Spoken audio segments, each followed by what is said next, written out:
ტამასმა რუსების რესტორნებში. ჩვენი ფულით. 2022 წლის შემდეგ ქართულმა საჯარო უწყებებმა რუსების რესტორნებში 114,000 ლარი დახარჯეს. ბიუჯეტის ხარჯზე გაიშალა სუფრა რესტორან ბერიკოში. ღორის წვადი ხარჩო ელარჯით ქაბაბი გურულაკიოს 6 ბოთლი ღვინო ჯამში 500 ლარამდე. ასეთი ბახშამი გამართა 2022 წლის სექტემბერში საქართველოს რკინიგზა, რის აღსანიშნავად უცნობია.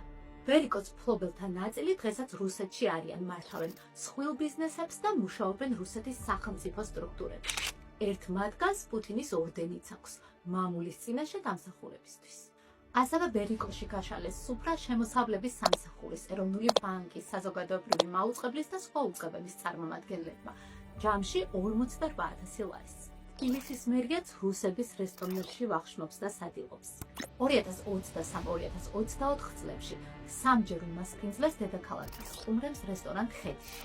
ამ რესტორნის საბოლოო მფლობელი რუსული სააქციო საზოგადოებაა. თქვენ რომელი რუსული ბიზნესები შეგხვდებით საქართველოში? დაგვიწერეთ კომენტარებში.